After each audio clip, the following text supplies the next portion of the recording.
ورحمة الله.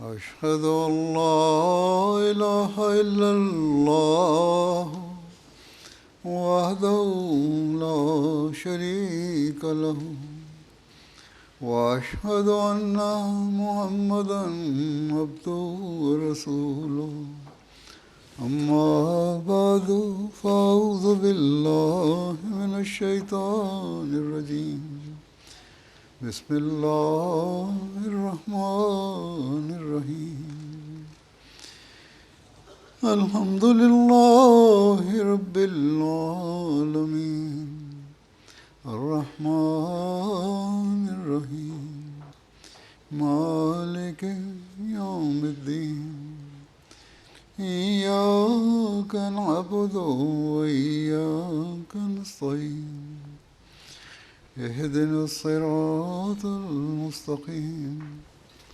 صراط الذين أنعمت عليهم غير المغضوب عليهم ولا الضالين.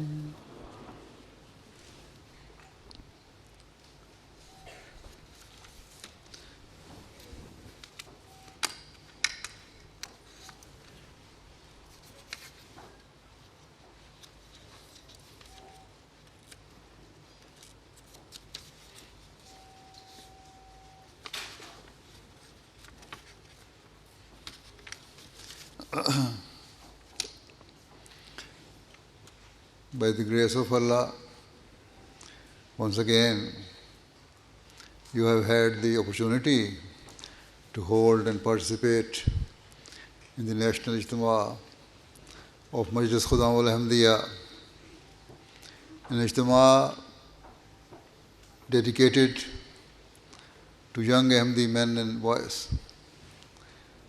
Undoubtedly, when a community's youth embrace its values and strive to fulfill its objectives, that community thrives and progresses.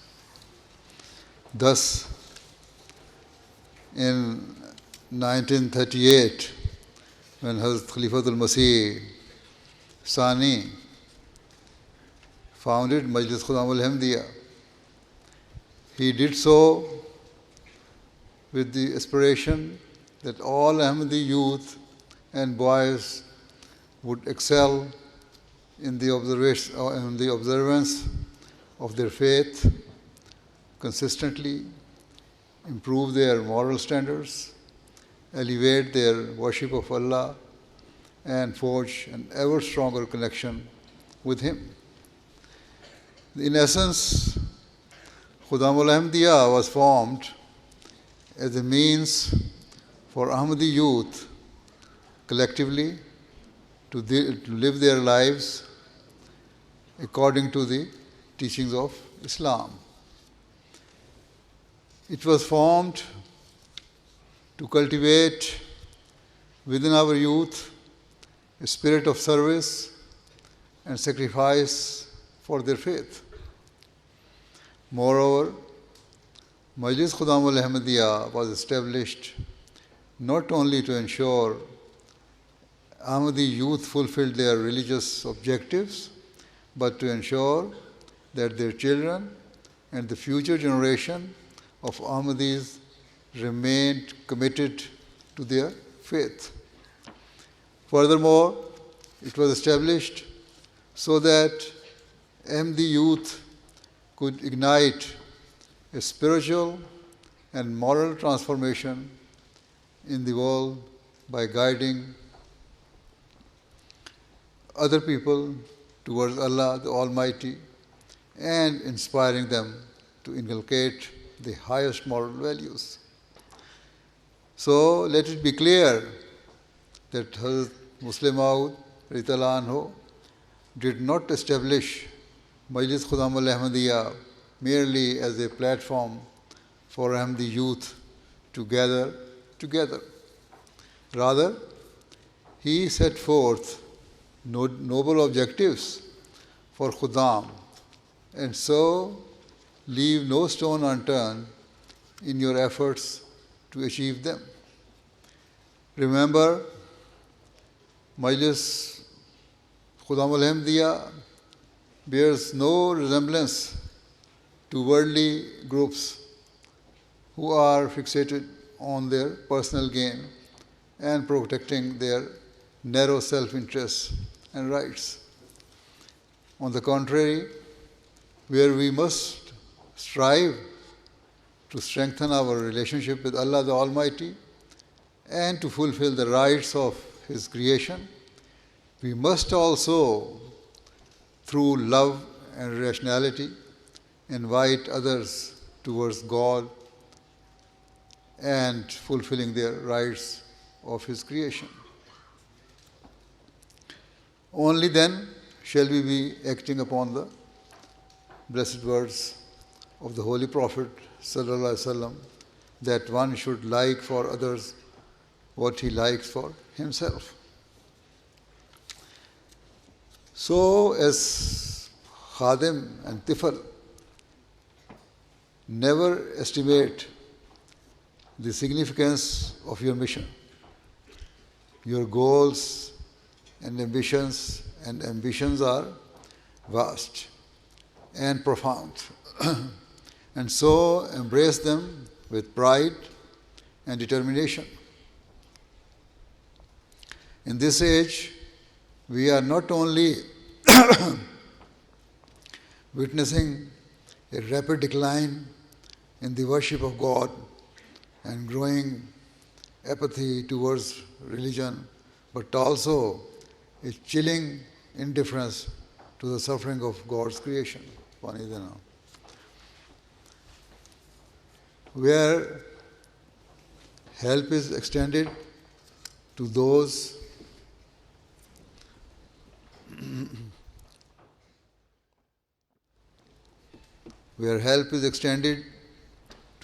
in need, it is often driven by ulterior motives and a desire to fulfill Western interests under the guise of humanity. Help is often conditional, and compassion is a commodity bartered for political and economic gain.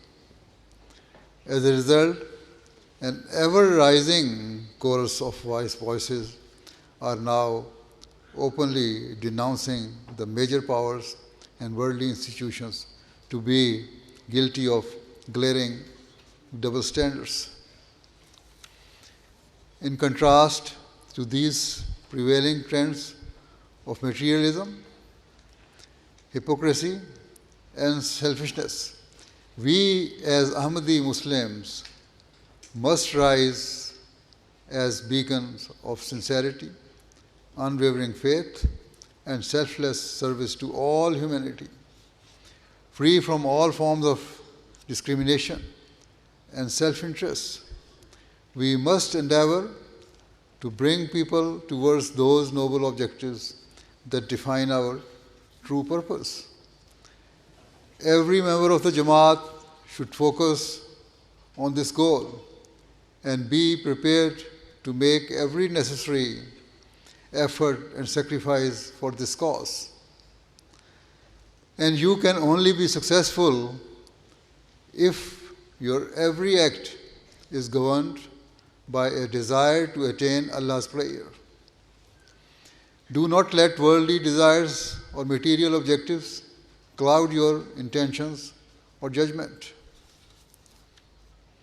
Once, whilst addressing Majlis Khudam al-Ahmadiyya, Hazrat Muslim Maud anhu urged Jamaat members to strive, regardless of their age or status, towards attaining such exceptional levels of virtue, righteousness, devotion to God, truthfulness, and justice that non-Ahmadis and non-Muslims testified to the exemplary character of Ahmadis. Further, he taught that Ahmadis should not be satisfied even if they personally develop good morals and righteousness. Should not be satisfied even if they personally developed good morals and righteousness. Instead, they must strive to inspire and cultivate such virtues in others. Hence, if we as Ahmadis are to progress and fulfill the objectives for which we have taken the path of the promised Messiah al-Islam, we must, irrespective of our age, try to bring about a profound change within ourselves. We must commit to living our lives free from immorality, injustice, and deception. Otherwise, our claim of bringing forth a spiritual revolution in the world shall be reduced to hollow and superficial words. In terms of our self-reformation, we must start from our homes by fulfilling the rights of our parents, wives, children, brothers, sisters, and relatives. We must fulfill the rights of our friends, teachers, and colleagues, whether they be our superior or juniors. Above all,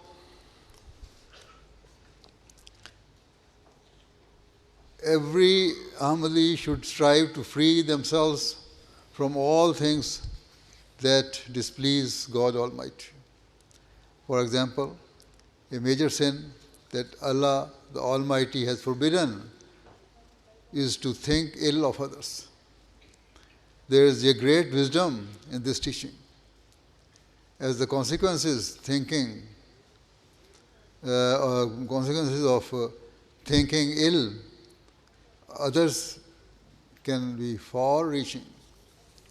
Indeed, harboring grudges or casting aspersions on others is a sure way to fuel division and disorder within homes, social circles, the wider society, and between nations. Thus, I remind the younger Khuddam or older Atfal who are still navigating their pathway in life to avoid needlessly forming negative opinions about others. Instead, maintain a positive outlook and think good of people, unless clear and compelling evidence emerges to the contrary.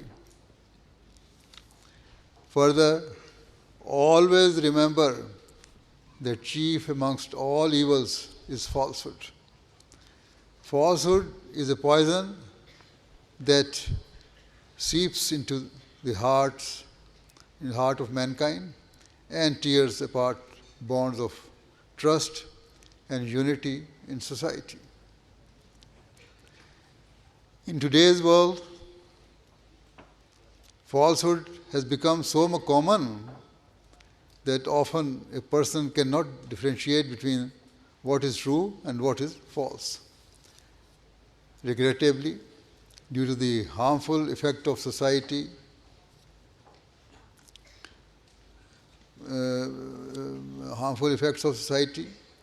even some Ahmadi youth and children have become involved in falsehood. Perhaps they believe the deception to be just a joke, but Allah has deemed any joke that includes falsehood to be wrong and sinful.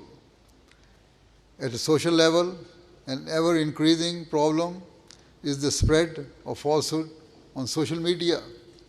Indeed, it is no exaggeration to say that we live in an age of rampant misinformation. People share or forward messages either deliberately or ignorantly, irrespective of whether what is stated or depicted is true. The consequences of such deception lie far beyond the comprehension of many young people. Lies and false propaganda are being spread across towns, cities, and nations in the blink of an eye, igniting tensions and conflict between communities. Social media platforms, which proudly claim to bring people together, are actually driving them further apart. For example, a few weeks ago, riots broke out in various cities of the UK after posts on social media alleged that the perpetrator of the heinous killing of innocent children in Southport was a Muslim immigrant. This was a complete fabrication, yet it spread like wildfire and social media and resulted on social media and resulted in immigrants, especially Muslims, being maliciously targeted. When challenged about the spread of misinformation, those involved invariably refuse to take any accountability for their actions. So, in this age of falsehood, it is up to Ahmadi youth to be the guardians of truth. Every Khadam should always pause and reflect before commenting or sharing any message.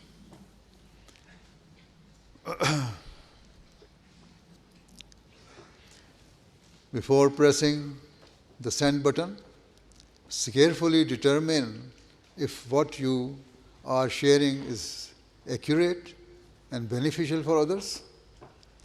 Do not forward a message or comment on a post if there is even a hint of deception or if you are unsure of its truth. No matter what, an Ahmadi should never take refuge in falsehood. Aside from social media, people often lie to save themselves from the anger or judgment of their parents, teachers, or work superiors. Similarly, when a husband and wife are estranged for the sake of getting a decision made in their favor or to gain the sympathy of others, one or both parties often resort to falsehood. Such people do not realize that lying is a sin of immense magnitude. Indeed, if a person believes in God, he can not only shudder at the very thought of the consequences of falsehood, given that Allah the Almighty has deemed it to be the equivalent to shirk, that is, associating partners with Him. Furthermore, the Holy Prophet ﷺ has stated that restoring to falsehood is the mark of hypocrite. The Holy Prophet ﷺ said that when a hypocrite speaks, he lies. When he makes a deal, he violates its terms. When he makes a promise, he breaks it. And when involved in a dispute, bereft of reason and logic, a hypocrite resorts to cursing and abusing the other party. No Ahmadi man, woman, or child should ever tolerate that thought of being the thought of being classed amongst the idolaters or hypocrites. As I have said, there should not even be a hint of deception in our words or deeds. Rather, others should testify that Ahmadi youth speak truth, live truth, and embody truth at all times. People should have complete confidence that if they deal with an Ahmadi, they will fulfill the terms of their agreement with integrity, even if it leads to a loss. Further, if you ever find yourself in dispute or argument, never lower your moral standards by abusing or cursing the other person. Rather, use logic and evidence to support and convey your point. Hold fast to the truth, even if it may cause you short-term loss. Always remember that plotting or scheming can never lead to anything good or prove a means of benefit to us. One day we must all depart this world, and so we must spend whatever time we have engaged in those acts that are pleasing to Allah the Almighty and abide by the perfect teachings of His teaching He has bestowed to us through the Holy Prophet sallallahu alaihi wasallam. Similarly, Ahmadi parents must refrain from all forms of falsehood within their homes, even what they might consider a harmless joke. As parents, you must nurture the seeds of truthfulness in your children. Otherwise, you cannot expect your children to speak truthfully and to understand its value. Similarly, always keep your promises to your children. Do not make a promise if you are unsure if you can fulfill it. In his writings and various discourses, the promised Messiah ﷺ has also repeatedly condemned falsehood in the strongest possible terms.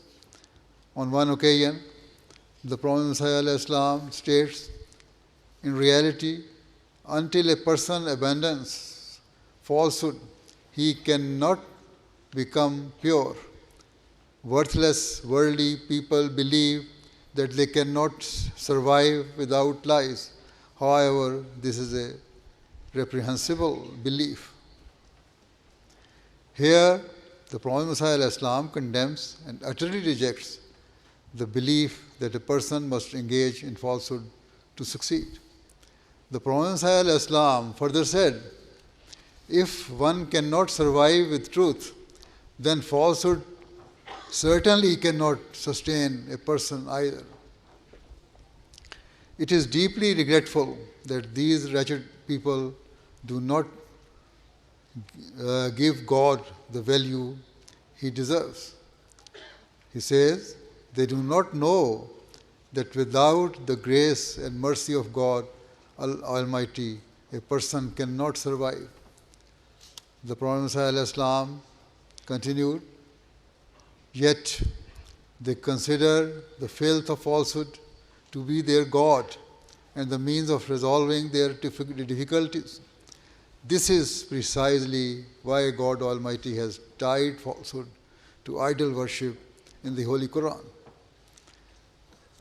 Know for certain that we cannot take even a single step, rather not even a single breath, without the grace of God.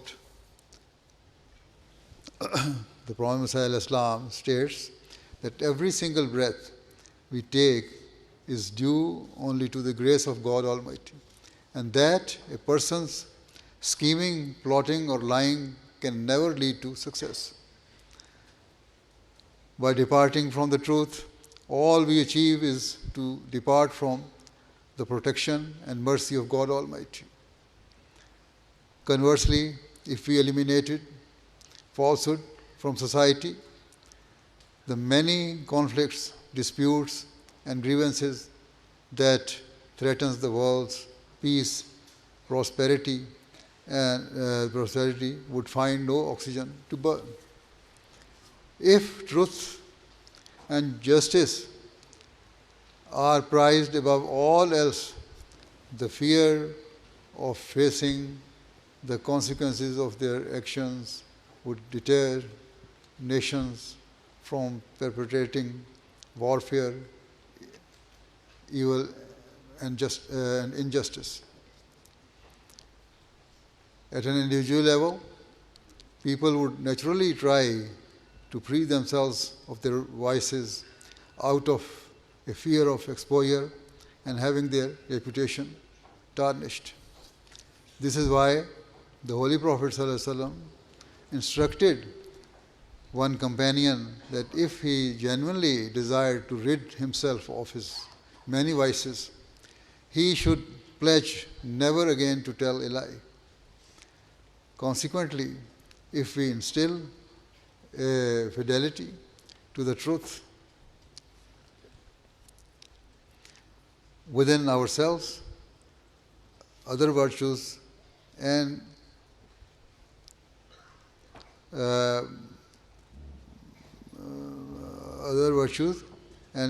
qualities will automatically develop in us and become part of our daily lives. Therefore, I reiterate that all Jamaat members, especially Khuddam and Atfal, should collectively pledge to eradicate all traces of dishonesty from their lives. Indeed, Ahmadi youth and children should, as individuals and collectively, launch a campaign and movement to uphold truthfulness and honesty, reject falsehood and embrace truth. May it be that all people testify to the fact that Ahmadi youth are those who never utter a false word. Now, before concluding, I also wish to remind you of the crucial importance of obedience to Khilafat. If your pledge you have all vowed to abide by and fully obey any maroof decision made by Khalifa-e-Waqt. What is a maroof decision? Simply, it is to convey the commands of Allah the Almighty and His noble Messenger Sallallahu Alaihi Wasallam, because the Khalifa-e-Waqt will never give any instruction or statement contrary to the commands of Allah the Almighty or the Holy Prophet Sallallahu Alaihi Wasallam. Accordingly, you must continually assess if you are living up to your pledge of obedience. Amongst the maroof decision of Khalifa-e-Waqt, instructing Ahmadis to observe Salat at the prescribed times and fulfill the rights of the worship of God Almighty is of primary importance.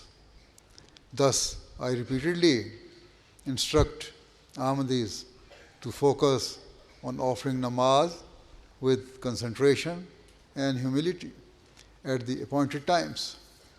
Regrettably, the attendance at our mosques and salat centers is not as high as it should be. Even though many Khuddam and Atfal live near a mosque or center and can easily come for namaz. Similarly, many do not wake up to offer the Fajr prayer at the correct time. Each Khadim personally and Majlis Khuddamul Ahmadiyya as an organization should pay attention to this. Unquestionably, when you strive to fulfill the rights of Allah, your love for Him will naturally lead you to fulfill the rights of His creation. So, if you are diligent in the worship of Allah the Almighty, you will come to possess and exhibit the highest morals and will never be the cause of disorder or deviance in society. Instead, you will play a significant and positive role in bringing people together under the banner of peace, love, and mutual respect. Similarly, I wish to draw your attention to the fact that after namaz, a short dars is normally offered in our mosques, and instead of leaving quickly, you should listen carefully to it.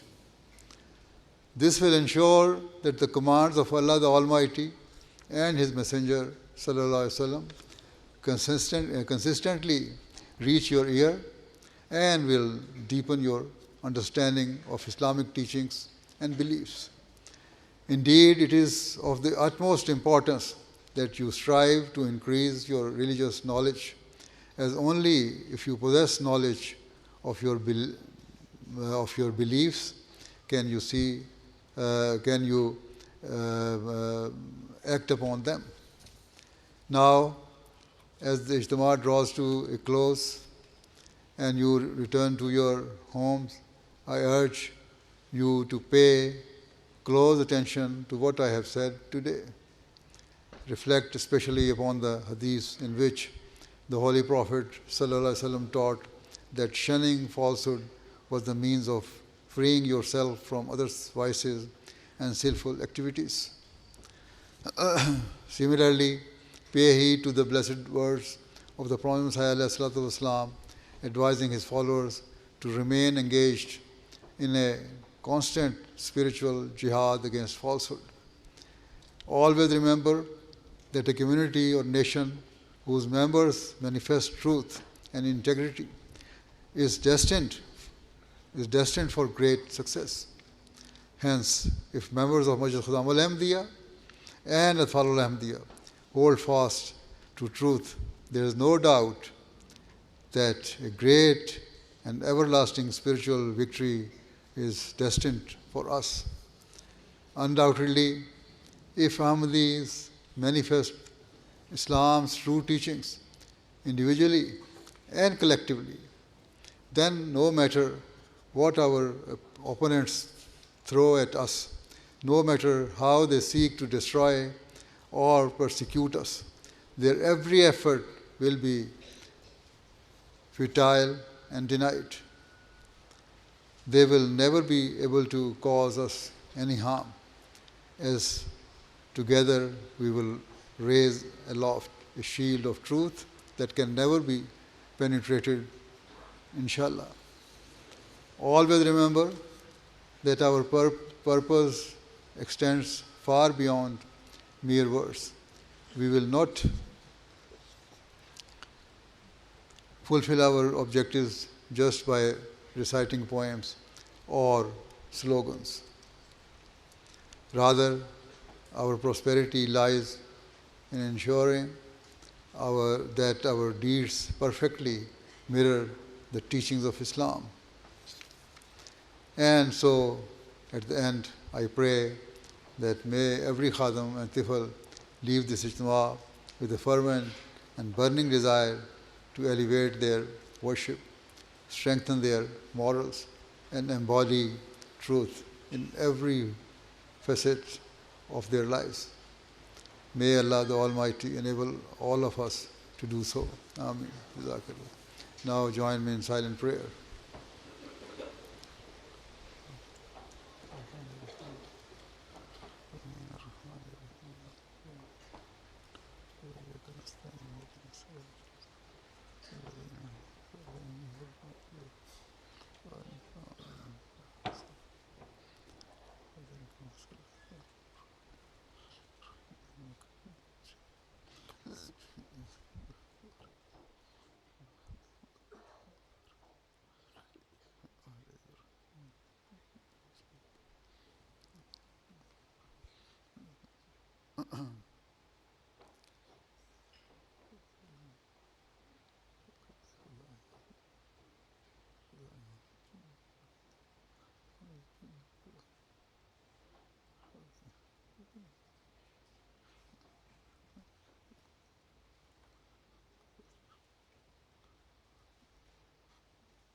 Ameen.